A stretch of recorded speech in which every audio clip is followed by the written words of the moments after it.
Greetings, denizens of the tri-state area. Jacob Weil here. And Blue Dragon 5. And Dragon, I know what we're going to do today. That's right, with the revival of my favorite cartoon, Phineas and Ferb, officially upon us, Dragon and I are once again firing up the Recap-inator and discovering this series anew, hopefully making new summer memories along the way. Today's episode is Meap Me in St. Louis. The third episode to feature of the Chronicles of Meap Saga. That we technically 42nd in universe, I guess, but third for us. So, Dragon, what are your thoughts on Meet Me in St. Louis? It was pretty great. It was an event, and I'm wondering if maybe it should have been our capper, but we haven't gotten there yet for the mid-season capper. You think it's that good? I mean, it's real. I'm just saying it's an event. It was it's the running gag. It feels like it would have been an appropriate place. Again, mind you, we still need to pay off a certain backyard invention. Yeah. Build a certain backyard build, which we got very close to. We didn't do it yet. We're getting there, but it feels like barring that. I mean, it feels like this would have been like one that celebrates. It kind of calls it has a meta component to it. It's a huge meta component to it. Also, it kind of brings back a running gag. I don't know. It feels like probably would have been an appropriate place to kind of like hold things off for. And like you said, it should have been like episode 10 or something. Yeah, that's what I mean. It should have been like the episode 10, kind of right, kind of the mid-season finale of sorts, potentially. Again, I haven't seen what our actual mid-season finale is, but Well, it's two 11-minute episodes from what I saw. So yeah, I mean that's what I'm saying. This feels like an event. This feels like maybe it would have been the way to go. Well, either way, that's not what we got. No. No, it is not. And this episode, I think this episode held up better on a rewatch for me. I didn't really care for it the first time going around, but going into it the second time, I kind of appreciated it a bit more. You know, I just realized What? we really need a sad Irving image, or like a disappointed Irving image to cut to. You mean like this? You know what? First of all, oh god. Secondly, actually, I'll do the trick right there. Yeah, that's it's pretty much it. But you know what? I'm wondering if we should consider relabeling the sign to "Disappointed Jacob" or something. I don't know. Well, maybe I can shop it or something. Or Jacob's disappointed, but rarely does it happen. So maybe it wouldn't be worthwhile to have. I mean, I'm not saying I hated the episode. That's what I mean. It's a kind of might be a pointless rebranding. So yeah. So it's all good. Anyway, so let us begin. As it turns out, it begins with a recap. Yep. Again, they watched the show. Oh yeah. So basically, we have we have a really wonderful fourth wall call out that basically brings up the thing that Jake has kind of talked about on the podcast. The whole basically how the the Chronicles of Meap began, or at least kind of became a thing. Yep. Basically, it's a framing. We kind of have this framing device of how each Meap sequel, basically the Meap episode turned into its own franchise, and basically they just kind of wrote a gag trailer, and they ended up making each gag trailer almost every season, which basically kind of turned into all these sequels that are basically constructed around shots from these random trailers that they were then stuck with as their starting place for said episodes. Pretty much, yeah. So it though it did skip season 4, it wasn't in season 1, but they did skip season 4 with that because probably they didn't plan on making a Meep episode back then, so they thought like maybe we should do one in season 5. Yeah. And so like basically they show the scenes reanimated and redubbed as well. Mm-hmm. And then they said like our goal is to reincorporate all of these 12 shots from this even dumber trailer into this episode. And they even And they even do a counter throughout the episode. Yes, I love that framing device, the whole 12 shots goal. Yep. So basically, I just love with the whole trailer thing. It's kind of a parody of movies today, almost. We're making, we're kind of rushing the product before we really have the story in place. But again, intentional in this case. That's the difference. They're doing that really intentionally here. Yeah, and kind of, as you mentioned, it is very meta. Yeah. Especially with the whole 5th season of it all, which we'll get into. Oh yeah. Redubbed, especially because of Jeremy's new voice as Claude. Yeah, well, he does object after all. If someone objects, you got that line counts. Did we ever figure out what happened to episodes 31 and 39 of Chronicles of Meap? Those are lost. Those episodes are lost, unfortunately. Much like the SpongeBob walk cycle. There's a bunch of measly walk cycles. Oh, by the way, I heard this really cool little fun fact about that episode, about the Patch of the Pirate segment of that episode. And what is it? Okay, so if you look at the SpongeBob merchandise that adorns Patch of the Pirate's house, you remember that, right? When he's like tearing everything down, kind of like old movie style, like all of it, that whole thing. And then when he like pulls off his underwear with the hook. Exactly. So there's apparently there's I don't know if it's like a copyright thing or not, but essentially, well, it's not a copyright. Basically, there's a law on branding. Essentially, all the SpongeBob merchandise that is because basically you're not allowed to advertise merchandise to kids. At least there was back in the olden days you could, but then they kind of realized it's not sporting, so they kind of stopped doing that. And there's a law in animation you can't. I don't know if it's just across all kids television or if it is just animated kids television. But essentially, there's a rule of you can't advertise real products within the show. So if you notice, SpongeBob, the tie is wrong, and that's kind of their workaround, where the little details were off about all that SpongeBob merch. Right. The tie is for example, it's a bow tie instead of a regular tie. Huh. Yeah, go back, folks. Look at it. That is pretty interesting. All those ties, they're wrong. It's a negligible difference, but That is kind of interesting. It's like the most minute difference to get to make it work. Now I don't know if they changed a lot of other subtle little things, like might be some color alterations and stuff, unlike any of the other characters that were there in addition to SpongeBob. But I'm not certain. So we just fill it with not real merchandise. Exactly, that's the thing too. Like those merchants, I don't know if over the years they probably ended up doing some of the things kind of forgot about it. But I'm saying back then when they were actually doing SpongeBob merchandise, Dollars of Donuts, they couldn't make those exact products because at least because that rule, because of that law. Huh. At least for the first 3 seasons. God knows what happens after the movie onward, but that is pretty interesting, especially considering SpongeBob's basically a merchandising juggernaut. Yeah, but the real question is, why did Patchy not make the cut for the SpongeBob movie? That's the real question. Well, who knows? Maybe they didn't want to pay Tom Kenny extra money. It's anything not to give Tom Kenny a feature debut in live action. It's well, I know he was in.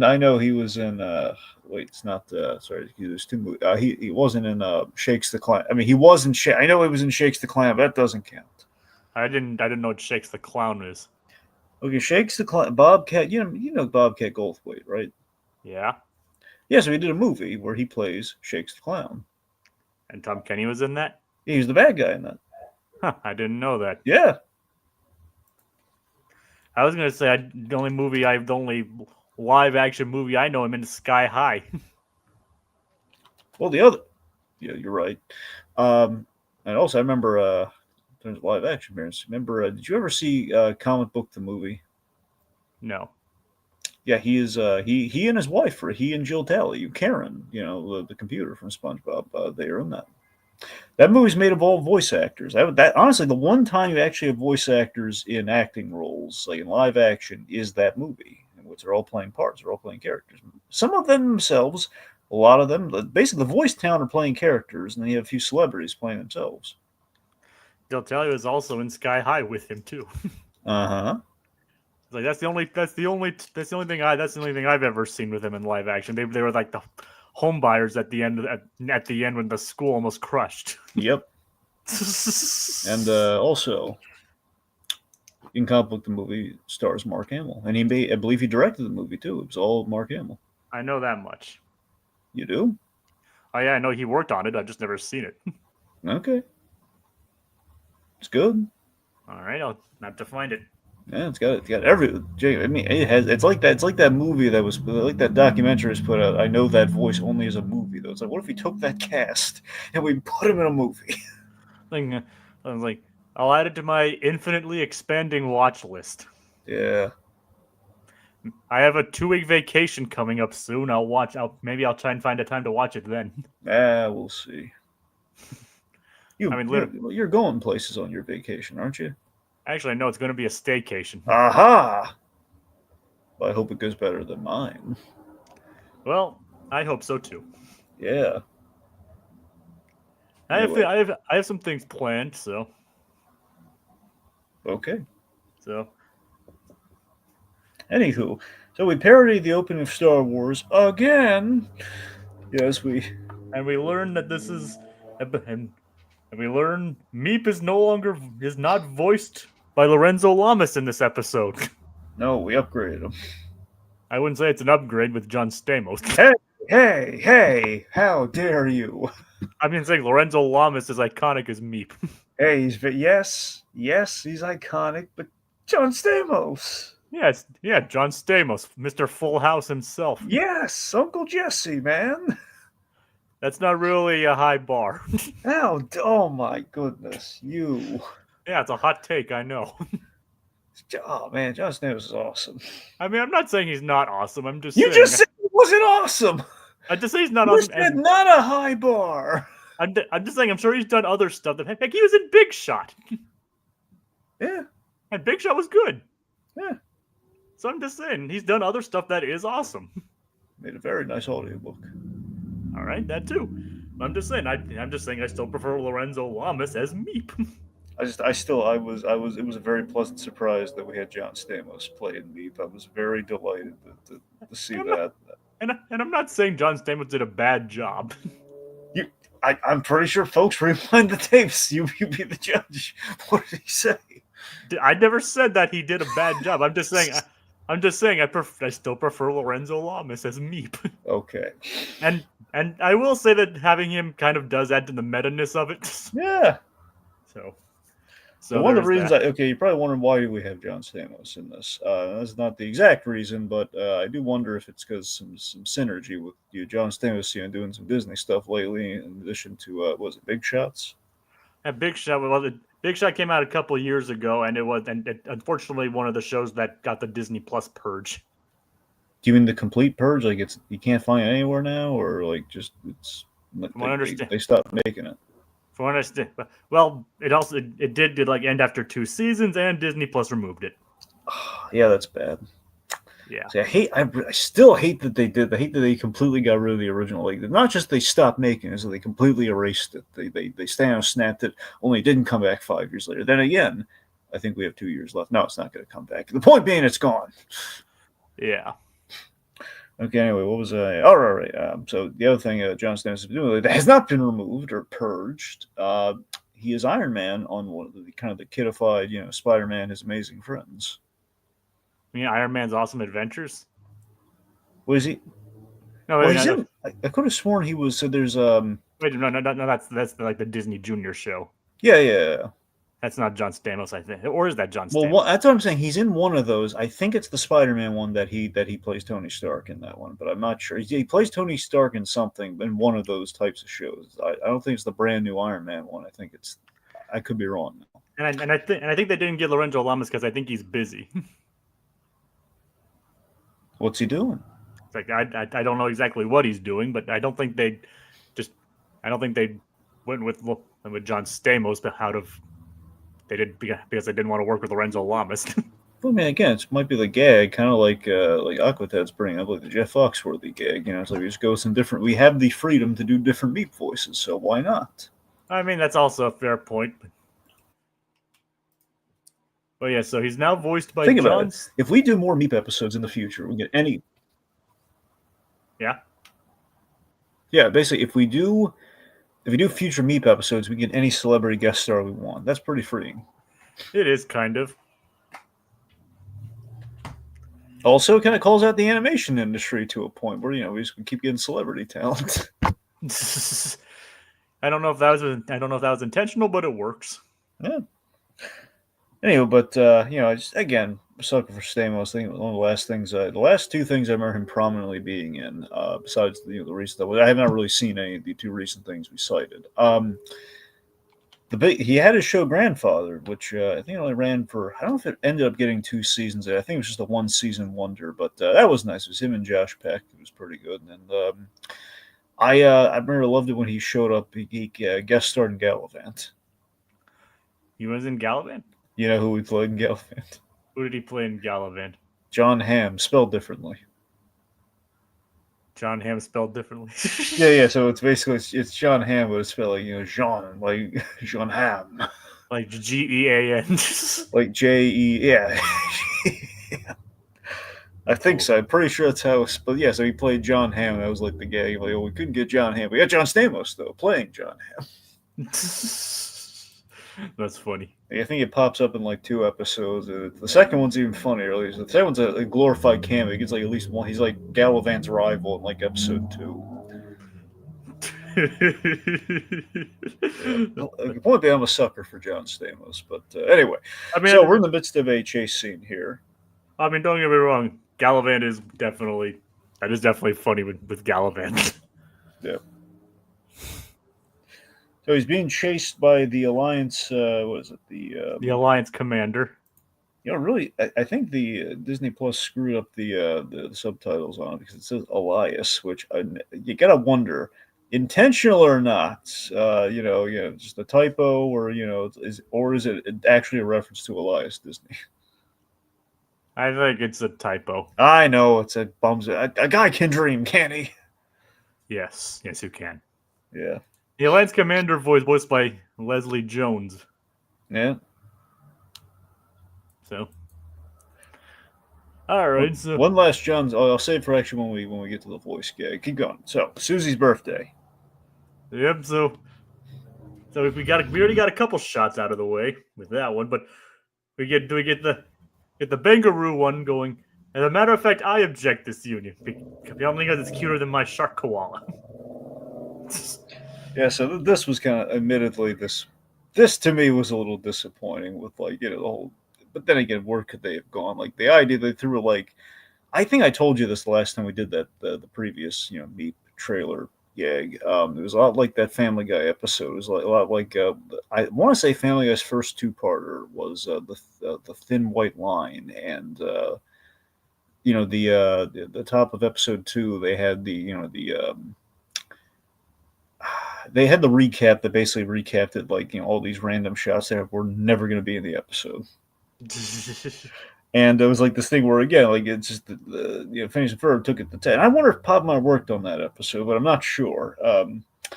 Regardless, it's the fact that they took we take that premise and we just run with it. Let's try and justify it. So it's we're really painted into a corner with seemingly we have a wedding setup, which is what the intent was behind that trailer gag. Randomly, Jeremy's interrupting a wedding, and God, whose wedding? I mean, I initially thought it was he's in a play. He's going to be like a play or something. Yeah, like a play or something. They had to wonder how the heck are they going to do that? It ended up being the end result's still pretty funny. Let's be honest. The idea that Jeremy's mom ordinarily played. Yeah. Ordinarily played by Jane Lynch. Basically, she's going through a stained glass phase. So we have Jeremy's poor father wearing a stained glass shirt. Yep. Voiced by Todd Stashwick, by the way. Yeah, the wonderful Todd Stashwick. Not the best Draken, but he tried, darn it. He tried. It wasn't even blue. I said he tried. I didn't say color corrected. Well, he did. Well, the blue part's not his fault. Yeah. It wasn't a Tuesday. Yeah. It wasn't a Tuesday yet. Had they shot on a Tuesday, he would have been only on Tuesdays. He gets severe depression on Tuesdays. That's how it works. Yeah, yeah. And the people who directed that movie, directed the new Final Destination movie. Which says a lot. And And from what I understand, it's actually the Final Destination movie is actually pretty good. Oh, okay. Never mind. I strike my comment from the record. I mean, I haven't seen it yet, and I haven't really seen any of the Final Destination movies, but from what I understand, it's actually gotten fairly positive reception, as opposed to the live action Kim Possible. Yeah, it's a shame because that was cast. It was a nice casting on Kim and Ron for that, but and it had Mark and Bob back writing it too. Yeah, I don't know what happened. I really don't. Well, they had to work with live action. That's what happened. Yeah, it's Disney's curse. I mean, especially if it's television. Yeah. But then we get Jerry the platypus. Just randomly there. Yep, for no reason. Although from the looks of it, it looks like a guy in a giant platypus suit. Do you think it is? I mean, maybe. Who knows? How big was Jerry the platypus last we saw him? Well, Jerry the platypus was about the size of the rest of the platypus clones. Yeah, the platypeople. You know what I mean? I mean, do you think maybe he's mutated further, or do you think we just recast Jerry? You think he's just a bigger platypus? Yes, maybe, but remember he got sucked up and killed, and I don't know if they killed, but oh yeah, you can say it. The show's bloodthirsty enough. You can say it now. with all the other platypus clones. Yep. It's like, I should order a milkshake and rewatch this episode. That way I can take a sip whenever one of the trailers. Well, if you have a blender, you can blender and some ice cream. You can either make one, or if you have a drink of water, you can do that. You can drink that Aquatad, or you could do the milkshake on the rewatch. Yeah. If you rewatch these streams, which people need to rewatch these streams. Dang it! All right. It's good for my self-esteem. Jake, throw up the image. All right. Just don't overreact, okay? Okay. There we go. Still funny. It is. That's our publicity shot. So we draw the viewers in. Yes. Animated me. Yep, animated Jacob begging for viewership. Yes. Acknowledge our. That's literally the thesis statement for your life, Jacob. Acknowledge my existence. Yep, that's it right there. All right, so. Okay. All right, so we cue the Flynn Fletcher household, and Buford is being guided by Baljean to the backyard. They got a big surprise for him. Big surprise for the Buf. If this is an intervention, I don't think you guys are doing it right. Today's the day. We're going to build a bread bowl hot tub. Oh, God. I love this. I was so thrilled. Jacob, throw up the other image. It's the celebrate. This one? Yes, I was so... Oh, happy day. I was so excited. Oh, guys, they're going to start the bread bowl hot tub. And they didn't get very far.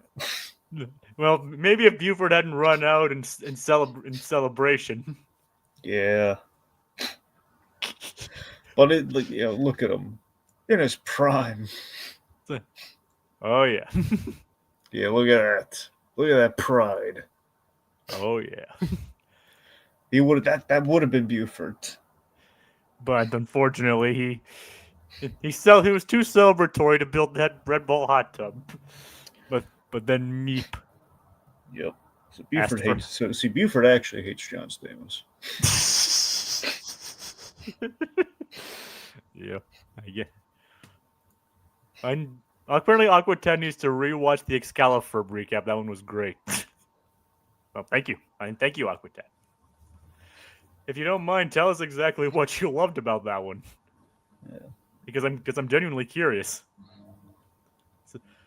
So Dragon, we have a trippy lair entrance this time. Yes, we do. But what is Doof doing? Well, okay, so Doof and Schmertz is trying to trying to do other things maniacally, basically as a way of getting the whole like, why is he singing maniacally on the bus? So we had to explain that. So I rather mean, again, kind of I mean, inverting it. to be fair, he wasn't even singing that maniacally. He was just singing normally.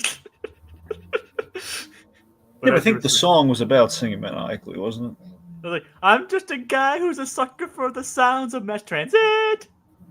That's Huh. literally the song. Okay, well, never mind. I don't know why, Jacob. You asked Dan and Swampy. It's like I don't know.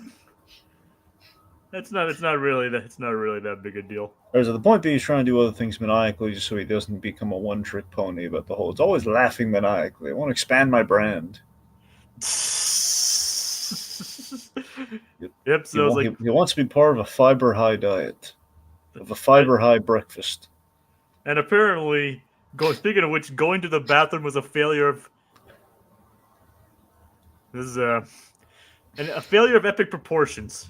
I love that joke so much.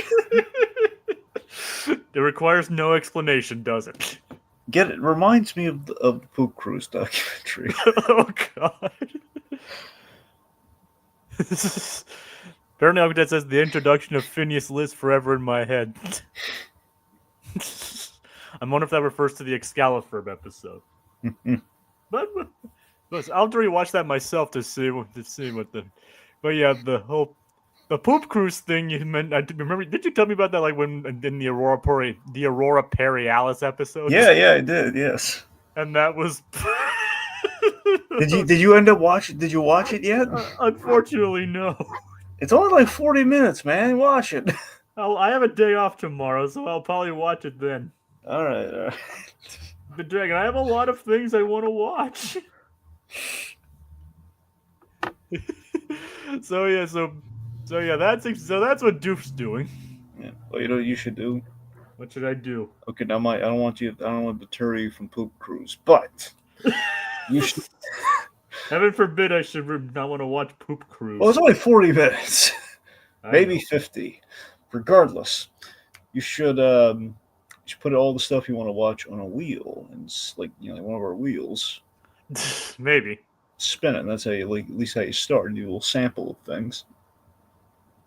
But I like it. But I like having the illusion of choice. Right. Well, it's still an illusion. You think you have a choice. Yeah, I guess. I mean, the one other thing we're doing this month is only like 10 episodes, so we're good on that. Yeah. So as we were saying, Meap enlists the help of Phineas and Ferb. Well, after Candace busts a little kid from me sneaking cakes. Yep. So again, we see that Candace. This is the meta context of this episode. It's like, okay, in the advent of the smartphone era, Candace would be able to bust more easily. So the logic is Candace is actually really good at busting people, but not her brothers, because that's just it's the inexplicable force in the universe that prevents her from doing so. She's doomed. Basically, it's Dan and Swampy laughing maniacally as they look down at her. Like, yes, Candace, you think you have a chance. Ha ha ha ha ha. Laugh with me. Ha, ha. And it's mysterious force, not an inexplicable force. Yes. The only thing inexplicable is the inexplicable giant floating baby head.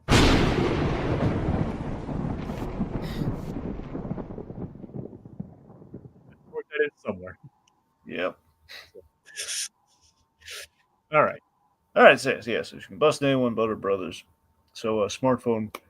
And so that negates the Matrix style fight, which is unfortunate, but does facilitate a payoff later. So it is kind of surprising that they were able to name drop the Matrix, though. Yeah, I mean, remind me, was Matrix was Matrix Warner Brothers or Fox? Warner Brothers. Yeah, I'm shocked. And maybe they got to get around by not saying the Matrix. Yeah, as I'm saying, they say the Matrix. They say the Matrix or Neo. I don't know, or maybe they're just allowed to mention it in passing. Who knows? Mr. Anderson. It's like, I don't know. Maybe And maybe they couldn't just copyright the name. Who knows? Yep. I'm not sure why they're able to. It's just one of the rare times they're actually able to name drop a real life movie outright. Yeah. One that's not in, and even one that's not in public domain yet. So, still, so Buford is upset that he couldn't get the Red Bull hot tub, which leads to the Earth shot, which leads to another ding because it's a shot of the Earth. Yep. And the line was like, "Ferb, aren't those extinct?" is a reference to Perry's VHS tape blimp. Yes. Val's VHS tapes. Ferb, aren't those extinct? Ding. Do you feel old yet? First of all, no, VHS tapes are not extinct. Yeah, I know. Phineas. Yeah, I know. Yeah. That was pretty much my reaction. Like, VHS tapes are still a thing. Yeah. They're still cool, man. Retro. Yeah. They're not old, they're retro. Now, Laserdisc, that makes you feel old. Didn't Laserdisc come after VHS? I know it did, but still, it was the less popular. Come on.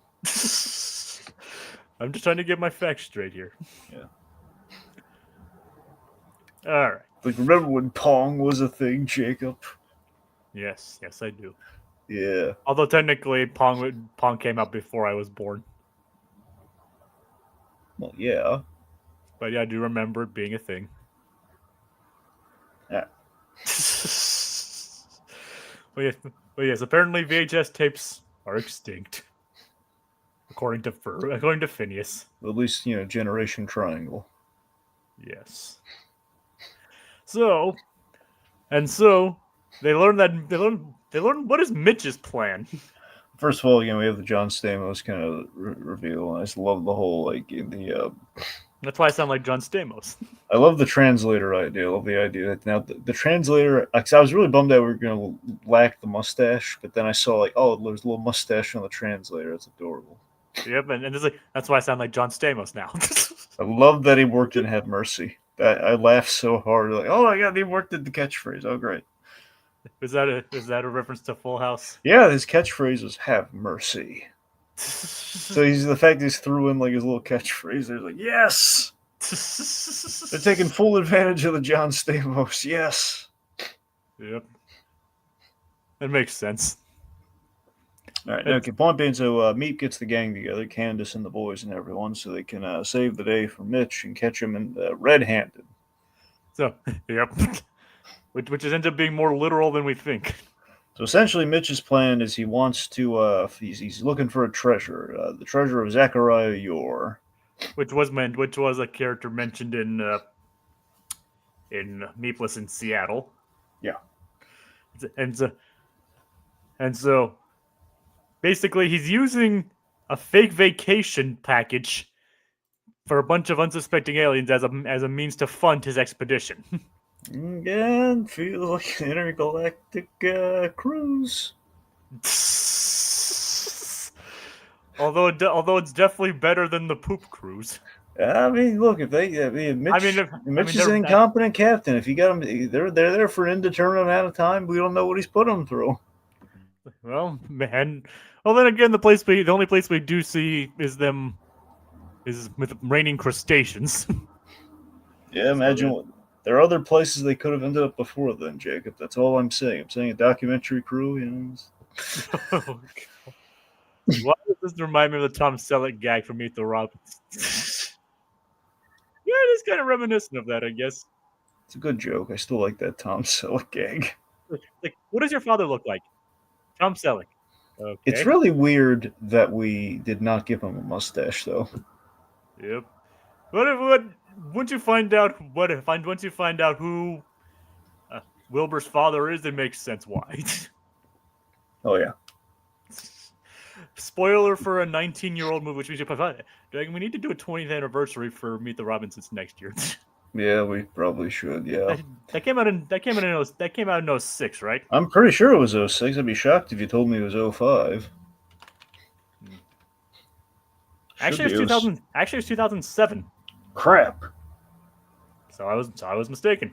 So we have to do one in 18-year-old movie, and we'll have to do one in 2027.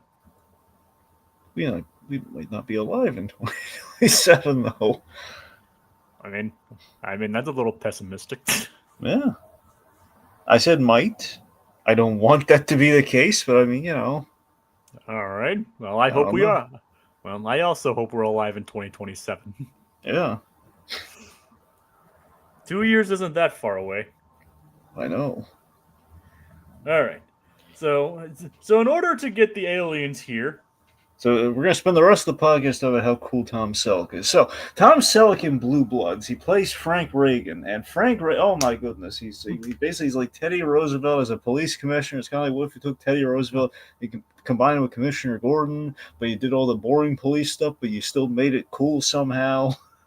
and another reason he's cool, he was almost Indiana Jones. Yeah, and there was a screen test. He's. I still say if they didn't get Harrison Ford to do it, I still think that Tom Selleck probably would have been the next best choice. Yep. And of course he was in and Out with Kevin Kline. And let's know how great Kevin Kline is. Kevin Kline is also he played Tulio in Road del Dorado. With Kevin Branagh, who's also awesome. Yep, that's true. Now we got to talk about Kevin Branagh. Okay. Who directed Thor. And Hamlet. Yep, and those are awesome. Yeah, and he was Rob also Williams was in his Hamlet. He was also Gilderoy Lockhart in the Harry Potter movies.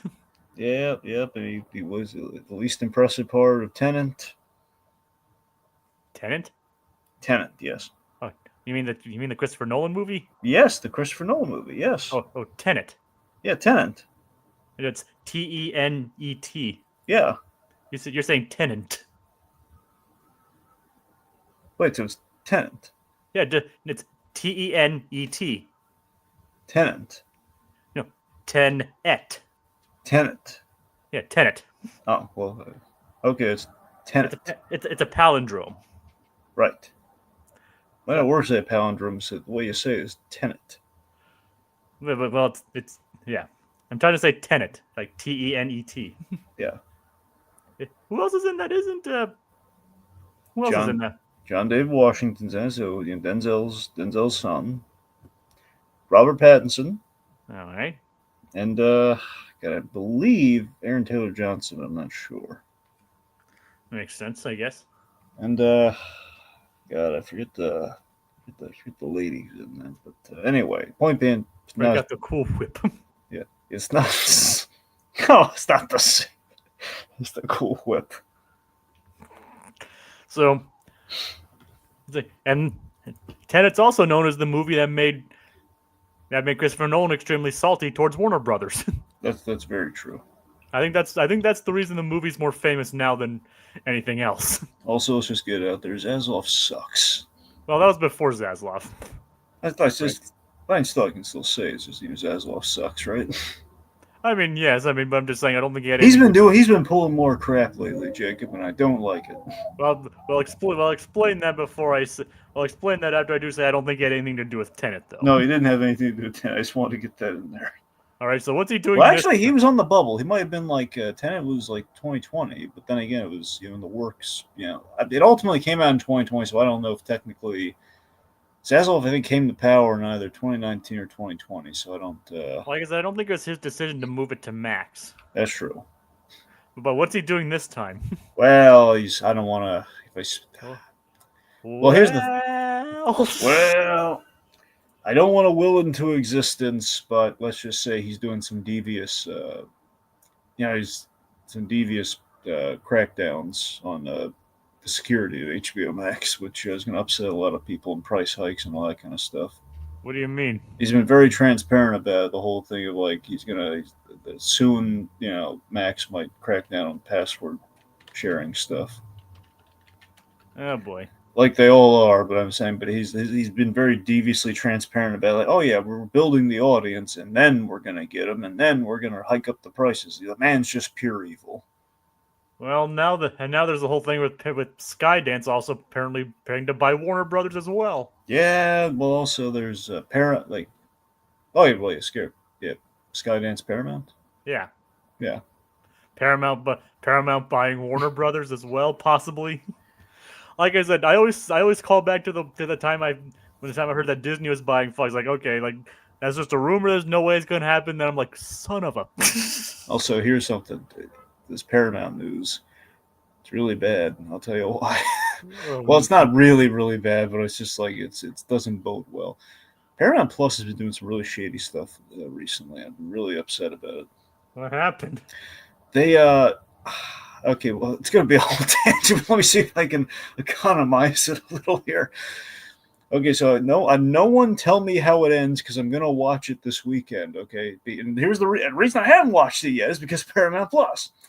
So Dexter Resurrection, the new Dexter show, which has been really good, shockingly really good.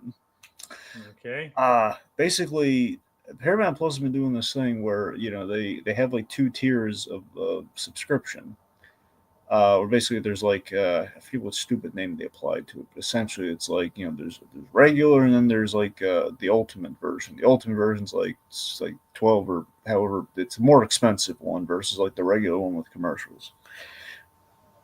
I don't even know if the expensive one has with or without commercials. Frankly, I would imagine it'd be without. The point being, apparently, even if you just have like it always advertised, it's like that's Paramount and Showtime, and like proxy is like okay, if you have Showtime, you have Paramount, or vice versa. I know sometimes you need to actually have Showtime and have Paramount. The point being, Dexter being a big draw that they have is like, hey, you could watch it on Paramount Plus. Yeah, we have an original shows mainly was made directly for Paramount Plus with Original Sin. So in theory, you could watch all the Dexter stuff, even though it's a Showtime show, on Paramount Plus, especially the way they're basically airing on Paramount Plus and then on Showtime, which is literally the network that Dexter comes from. Now the problem here is that like the first 7 episodes, it works the way it's supposed to. It's like it's on Paramount Plus.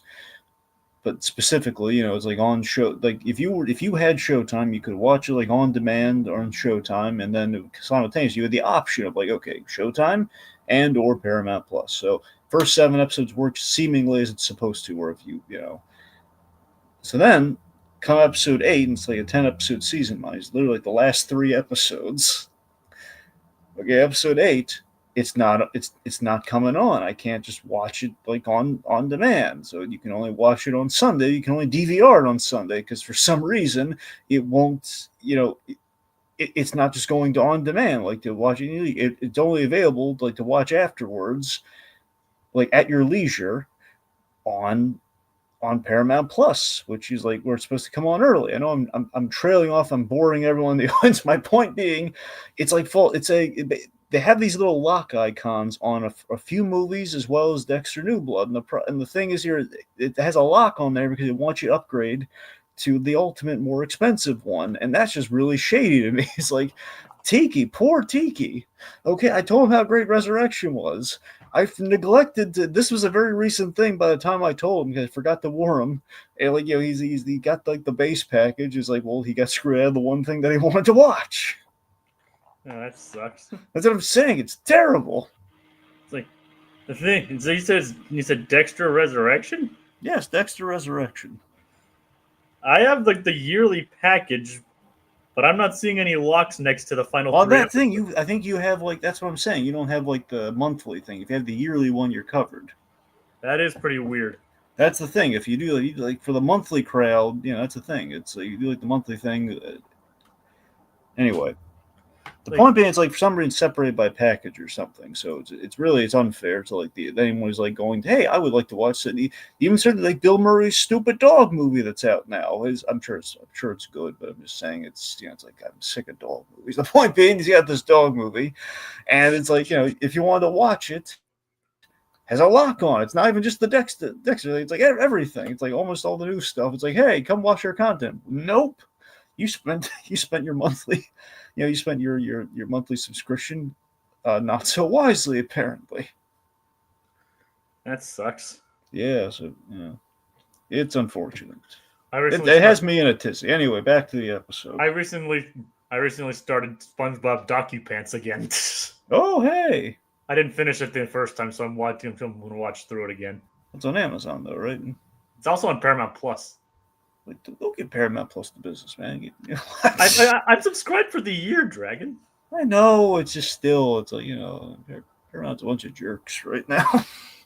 I don't know. Well, like I said, I'm already subscribed for the year, and I think I have the subscription until March. So even if I cancel, I still have access to it for like. I'm not saying cancel. I'm saying use it. I'm just saying if you have the option to pick between Amazon and Paramount, in this case, I would say go Amazon. It's kind of surprising to hear someone say go for Amazon instead of Paramount. I'm just saying that was really shady what Paramount did. All right. Well, I mean, remember, Amazon added the whole add a few extra dollars to your subscription per month for ad free. I know it's still bad. Okay, it's all bad. I guess that's my operative point. It's all bad. But here's the thing: SpongeBob, though, oddly, SpongeBob no commercials. So as far as SpongeBob goes, all right, on Amazon, better. All right, so let's get back. So in order to get the vacationers here to back to Earth, they propose Stabby barf pain. Jacob, why don't you tell the folks about all the wonders of Stabby barf pain? You're well familiar on this subject. Yes, Stabby barf pain, according to Baljeet, is the name of a theoretical fifth season that combines the best aspects of all four other seasons. Winter, spring, summer, and fall into one. Flowers bloom as garden leaves fall from trees. Warm sun shines as beautiful snowflakes fill the air. Which is meta talk for what the goal of season 5 of Phineas and Ferb was. And not only is this a sequel to Meet Me, like to the Meap movie episodes, it's also a sequel to Swinter and Minor Monogram. Yep. Technically, because it's the combination of seasons again. Mm-hmm. So funny how that it's a double sequel. Kind of funny how that works, isn't it? Oh yeah. So yeah, apparently it was named. It got its name from the scientist who theorized it, Dr. Sunny Glorious Weather. He was not good at naming things. No, he wasn't. Oh God. Admittedly, the song is pretty nice though.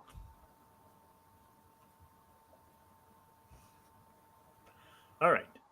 So, Dragon, what's next then? So we should mention also Balloony is hanging out with Doofenshmirtz. Yep. Balloony's back.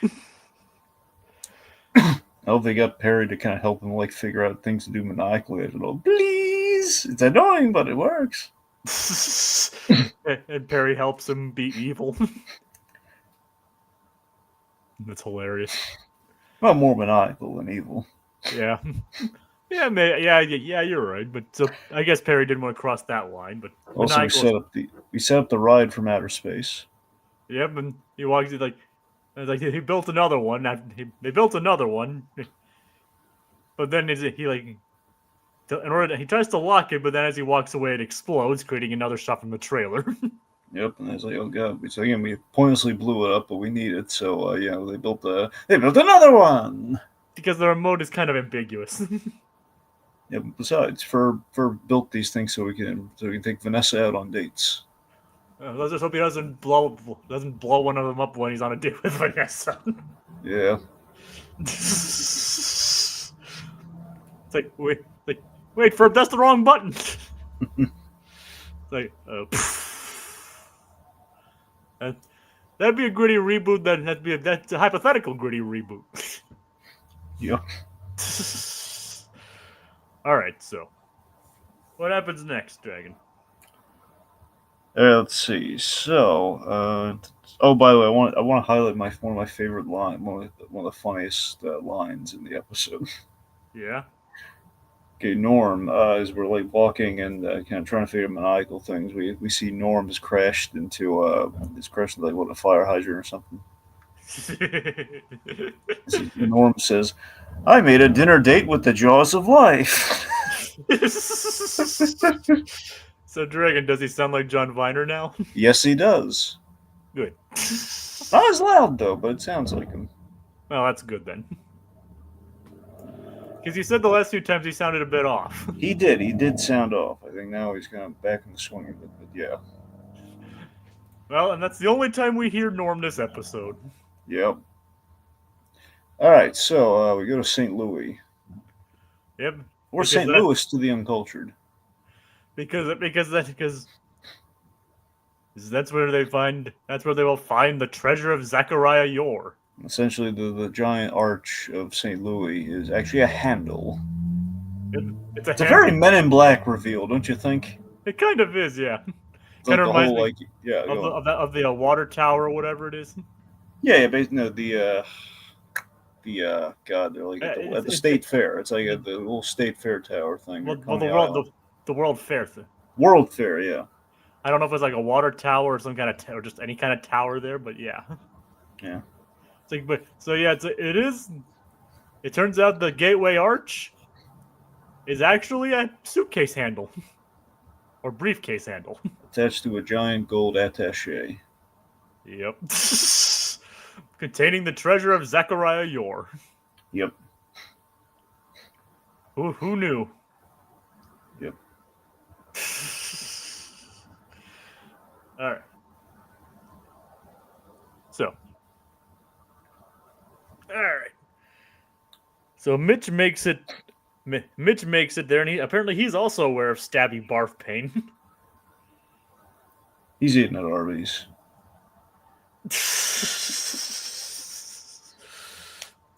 That's not that. That's actually, I'm surprised. I'm surprised you're going with that one and not another easy fast food place. Do you know why I'm going with that one? Because you just ate Arby's. No. Okay, why? Deadpool 2. Oh, I didn't know that. Remember, like the Deadpool 2, the whole we have we have the hold on a second. We have the Bill Skarsgård character who basically has like the acidic vomit powers. All right. You know the whole thing of like, oh yeah, I spit at I vomit acid or I spit acid. Like, oh yes, we've all eaten at Arby's. All right then. I guess that is Stabby barf pain. Yeah. All right. So it's like so the boys also con the aliens to do the cleanup, do the tidy up. Basically, it's tricky. It's pillaging weather, Jacob. Yep. So they're all wreaking havoc. They're having a good thug. It's spring break, and even Buford's getting. But it's pillaging weather. So Phineas and Ferb, what do? Do we atomize the alien invaders? No. We rally them with a jaunty musical number. Yep. Do the tidy up. Yep. Basically, they turn it into a dance to get people to clean things up. Yes. Which is nice because most rioters like that don't clean things up. They usually just leave things as they are. As you know. Mm-hmm. So meanwhile Mitch and Candace and Doofenshmirtz and Perry board Mitch's ship. Why do Perry and Doofenshmirtz board the ship? Because Mitch took Colin. Yep. Of course, really is baloney. Yep. I love the gag of like, so we had Doofenshmirtz on the bus, and he's even asking like, "Wait, if you had access to the little hovercraft here, why do we take the bus?" All right, the trailer thing. Oh yeah, the trailer thing. God. Yep. See, Deadpool would love this episode. Yeah, he probably would. Yep. Especially. By the way, with all the vacationers, pillaging and just making chaos. Yeah. There's a nod to Beverly Hills Cop in there. There is? Yeah, the banana in the tailpipe of the car. I didn't know that. Mm-hmm. I've never seen Beverly Hills Cop, unfortunately. I'm pretty sure it's Beverly Hills Cop is the one where there is a slim chance I could be thinking of 48 Hours. I'm pretty sure it's Axel Foley because it feels like an Axel Foley move, where he shoves the banana in like the tailpipe of the car and it causes trouble. I mean, that sounds familiar. I think I saw something like that on MythBusters or something like that once. Yeah, you're thinking of the. Actually, you know what, Jacob?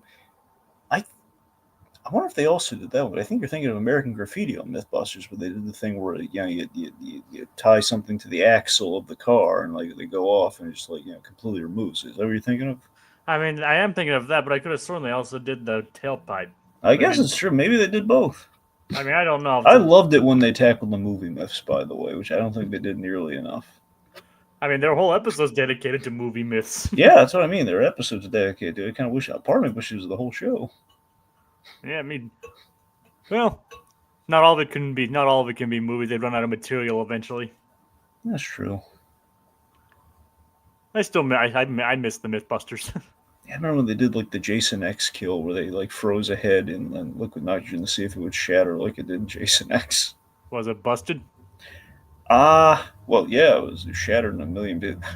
It was busted. Yeah, it was kind of like it was close, but often on MythBusters when they do the movie thing, it's like it's close but no cigar. It's like it's barely feasible, but really to make it happen, you would have to other circumstances. I remember I saw them do Batman. They did like a superhero themed episode. And they explored the grappling hook. Yeah. The grappling gun. They explored like. I remember that one. They also like built the Batmobile stuff. Yeah, and they did this. Basically, the Phantom, the whole like Phantom punching somebody with the ring. Like if you could actually punch someone so hard, it would leave an indentation. One of the ones that surprised me was one of their James Bond episodes. Oh yeah. Or I think they did a couple Bond episodes. Yeah. Like the one where like they did scuba diving and then with a tuxedo, and the tuxedo is perfectly dry afterwards. Yeah. And they said that's the one. They even said that's one that surprised them too. Did they ever find out how many gigawatts it would take to get back? Well, it's 1.21 gigawatts there. Aquatad. 1.21 gigawatts. Yep. 1.21 gigawatts. The heck's a gigawatt? It's basically what the heck's a gigawatt? Yeah, but I forget the next line after that, unfortunately. Oh, Marty, I'm sorry. This is the only way to generate that kind of power is a bolt of lightning. Wait, what did you say? What did you say? A bolt of lightning. And we never know when or where a bolt of lightning is going to strike. What if we do? What if we did? I was like, he says, we do now. Marty, on this date and time, we're sending you Back to the Future. He said the title. He said it was with an epic point. Yes. Anyway, we just covered that movie recently. That's why it's on our mind. 40 years. Remind me to keep my eye out on October 21st. Yep. Yep. So what happened next, Dragon? All right, let's see. So we infiltrate the ship. We have like the robots look exactly like Perry and Doofenshmirtz. Just randomly, it's just funny. Yep. Let's see. Again, everyone's been tricked up in the cleaning up the town. Candace, her arms are, she's cuffed, so her hands behind her back. She ends up busting Mitch. Yep. Get away from him, you Mitch. Now that I was shocked by, and I loved it. I thought, oh man, they got away with it. You get away from him, you Mitch. Yep. Love a good reference to aliens, even though technically they also did that in the first Meap episode. They said just like, get away from him, Mitch.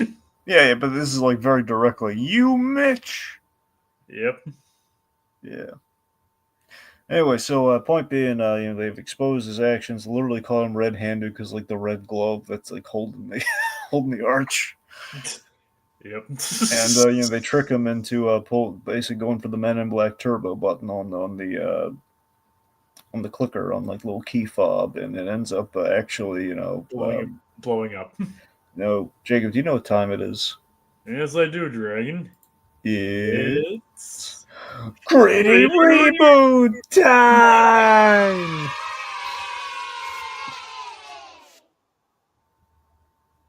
Yay. Gritty Reboot time. Yep, so Mitch is dead. Yeah, pretty much. It's like the death of Demon King Piccolo. A bunch of pieces just falling to the earth. Piccolo's pieces in, well, he exploded.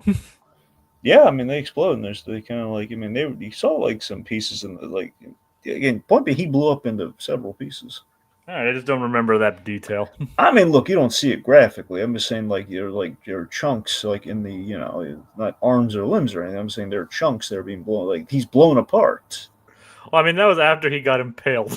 Yeah, well, no, not impaled, after he got perforated, after he got, cannonballed. Well, that's pretty much the same thing. Well, impaled means you're still stuck on something. Alright, fair enough. Here he was, well, that's it. What do you call it when you actually like a cannonball somebody? When you kind of the full. I mean, you knew what I meant. Well, you know what? Technically, that's the thing. Impaled and penetrate are kind of, it's kind of similar, but it's like kind of like, Well, we can't say that Goku penetrated No, we can't say that. I'm just, we need something like he passed through him. He went through. That doesn't sound good either. Well. Let's just stick with impaled. All right, fine. He impaled him. But he just kept on going. He impaled himself through Piccolo. Yeah, sure. That sounds a lot better, Jacob. Yeah. There's no good way to say it. No, there's not. He burst through him. Okay, he burst through him. That makes He pierced. Let's go pierced. He didn't really. Anyway, I don't know. Point being, Mitch he's over there, and up there. He's all over these. He's gone. He's in pieces. And if he did, somehow the suit took the impact. The little head's falling and fell to its demise. Yes. It was the sudden stop. Unfortunately, though, Mitch can't spawn any more Mitches. Well, that we know of. Yeah, that we know of. This might not be the original Mitch. I mean, it was just, 39 adventures later. Well, do you think the next Mitch will be a good guy? Nah. Runs in the family. It's a genetic trait. Well, yeah, because we've never seen someone's spawn become a good guy, right? Well, come on. He's going to have to raise something. He's going to have to mentor someone. You have to mentor someone first. Maybe he'll mentor Meap and Brenda's child. Then the mentee is gonna have to help. Like the mentee's father is gonna have to save his race, save his planet. It's gonna be a whole. Technically, in this case, Meap and Mitch are the same race. Well, yeah. Still, I think the more we add to this, the more holes it creates. Like the one through Demon King Piccolo Sr. Yeah.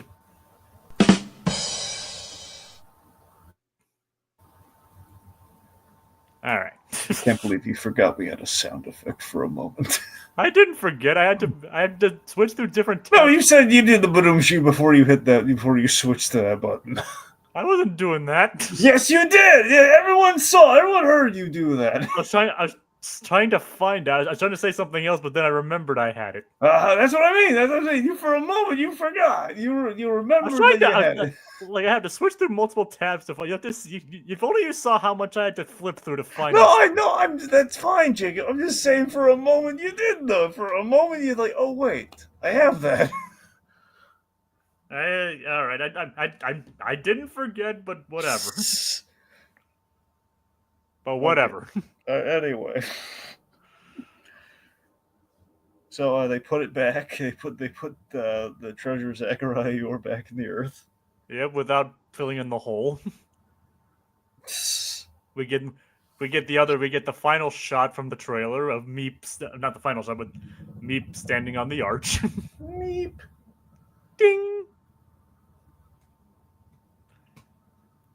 And thus, once again, the day is saved. Dun, dun, dun, dun, dun, dun, dun. All right, so also we learned that he's married, that Mitch was actually married to his pursuer, Brenda. You mean Meap? I said Mitch, didn't I? Yes. Crap. Yes, so Meap is actually, that would be a twist. Yeah, it would. Anyway, so so Meap is married to Brenda. Yep. Nobody pursues you like her. Yep. So yeah. Also, Candace killed the guy. I know he's alive. I'm just saying, in the gritty version, Candace killed the guy. That escalated quickly. Yeah. It got really out of hand. Yeah. Because Candace gave Meap the idea. Yep, it's like you can say it escalated quickly. Yep. Yes, I mean to speak to you about that, Candace. You may want to lie low and perhaps stay with a family member until this blows over, because you're wanted for murder.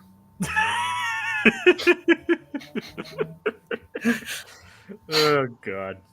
It's all the casualness of Ron Burgundy. It never gets old. The whole yes, Burg, I mean to speak to you about that. I still haven't seen Anchorman 2. It's good. I mean, you don't have to break that. I wouldn't add it to the top of your to-do list, but you know. But Anchorman, dude, I did like Anchorman. If you liked Anchorman, I think you'll like Anchorman 2, but not nearly as much as Anchorman 1, which is so often the case with sequels. All right. The thing is, one of the restaurants I go to near me has like a bunch of like movie and TV posters and memorabilia in it, and one of them is a poster of Anchorman. Did you end up watching RoboCop yet? Yes. Good. It was good. Yeah? Yeah, I'm just saying I liked it. It was good. Are you going to watch RoboDoc? Probably. Yeah. Look at him. Isn't he a good boy, folks? He's going to watch RoboDoc. Let's hear it for him. Yes, I'm a good boy. Yeah. Oh, yeah. Still horrifying. All right. It looks like a meal from RoboCop. Oh, God. Help me! Don't touch me, man! Oh, God. Yay, says Aquatad. Just asking this. This Jacob was randomly asking, the animated Jacob asking people, do you think you're smart enough to dodge a bullet? To outthink a bullet? And I can technically say I met one of the actors that was in RoboCop.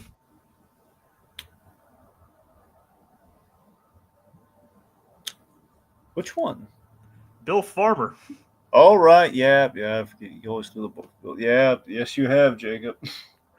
Yep. And Dragon. I've met an actor from RoboCop. Which one? Well, actually, scratch that. Sorry, I've met an actor from RoboCop too. Who was it?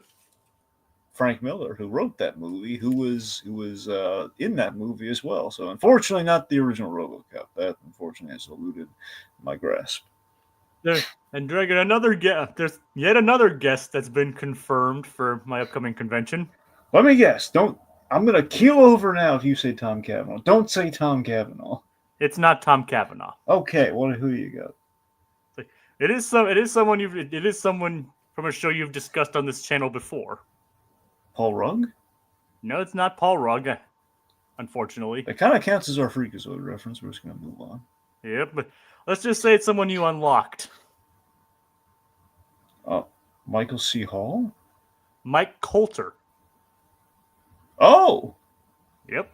Oh, right. So you said locked. I thought you were talking about the whole Paramount thing. No. His show is technically on Paramount too. That's the. Yep, Mike Coulter's coming to my convention. Yes. I have unlocked the cage. I have met Luke Cage. That's right. All right. Have you actually met Mike Coulter? Yes. Oh, nice. Yeah. He's great. I'll have to give him a shout out. Oh yeah. So I'm kind of looking forward to seeing Simon Pegg, to be honest. Well, who wouldn't be interested in seeing Simon Pegg? Yeah, I don't know. It's crazy people. Yeah. There's all kinds of guys and Vincent D'Onofrio has just been confirmed too.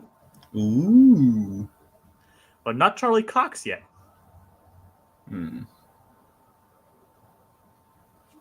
It's unfortunate. Yep. Yeah. So, Dragon, why don't you take us out? All right, let's see. So, oh, well, also we have like a little sentiment about Candace like putting her busting obsession, kind of like down. Meep says, "No, it's a justice obsession, Candace, and one of these days it's going to take it really far." And viewers said, "No, it's just a busting obsession." Yeah, pretty much. Then we have Doofenshmirtz back on the bus, and he calls out the wait a minute when the trailer starts for like with the next part. He's asking like if we're going to see another trailer for the next Meep installment. And all we see is the Susie clip. like, wasn't the Susie stuff supposed to be in this one? Which is, I think, it's double meta because technically we used that Doofenshmirtz clip. Again, we're using that for a second time. Yeah, backwards foreshadowing. Because technically, remember that was an invented clip when they when they were showing the trailer from the original Chronicles of Meap. I know, it's crazy how that works. It's like doubly meta. Yep, it's like it was supposed to be in this one, and then no, it's supposed to be in this one. Yep, and then of course him saying that is like that's the clip, so it's like three references in one. Yep, it's like poetry or rhymes. In this case, it echoes. That too.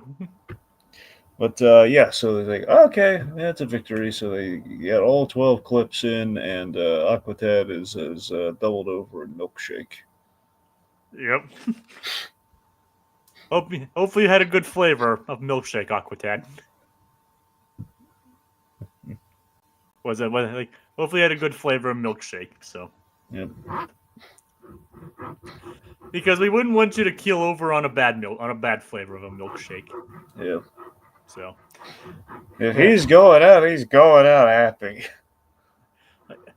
Now I'm in the mood for milkshake, but I don't know of a place that's open at 20 after 11. I think you should be knocking on some doors then, Jacob. Well, I could just make my own milkshake. Are you able to make your own milkshake? Technically, yes, I do have a blender and ice cream. Do you have the expertise to make a milkshake? I mean, you just put them in a blender. I mean, do you trust yourself to do that? Yes. What flavor ice cream do you have? It's like, well, I have vanilla ice cream, but I could make a chocolate one by adding chocolate syrup to it. Do you want chocolate? Did you say chocolate? Chocolate! Chocolate! See, Jacob, I remember chocolate. I always hated it. You remember when they first invented it? Yep, remember when they first invented chocolate. I'll go down as a different reference. Waiter! Are you going to put some bananas in there, Jacob?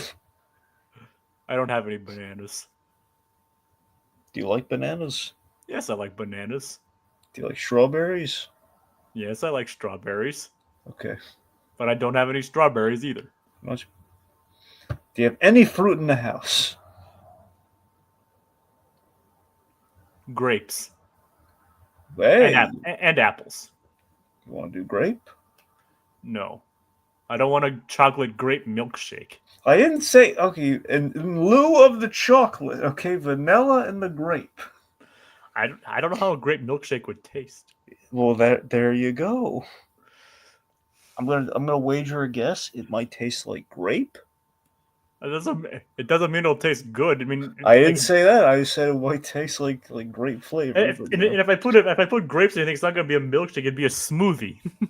Oh. Oh, never mind. Just stick with the ice cream. Wait. Do you have milk? Yes. Good. Milk. I want to make sure you have milk. I mean, is the milk in date though? Yes, it's in date. Did you give it the smell test? I just bought the milk 2 days ago. Did you buy it from Anubis Food Market? Food's so good you can eat it. That's not a yes. Milk's so good you can drink it. Okay. It expires at the end of this month, Dragon. All right, I think you're good then. Yes, I am. You gonna rewatch the episode and drink the milkshake? Yes, I am. Okay. So I think that does it for this week, folks. Yes. Next time on the Milkshake Podcast. We should do an episode called it. We should do a milkshake podcast. I mean, we've been talking about ice cream enough. That's true. Be a 31 episode podcast. But Baskin Robbins always finds out, though. So they're gonna demonetize us. No, I'm just kidding. We're not monetized. Anyway. Technically we are, but I think this channel earns like so little. That's. And technically we don't. Technically, Dragon and I don't get any of the money from these. No. Like technically, Tiki gets the money from this, but I think it's like only like a couple cents. Yeah. So. Anyway. So, yeah. But we do this because we love it. Yep. So, thank you, Aquatad and Claude, for joining us this week, and be sure to join us next week for what is currently the penultimate episodes available on Disney Plus. No Slumber Party, and The Ballad of Bubba Doof. Good night, everybody.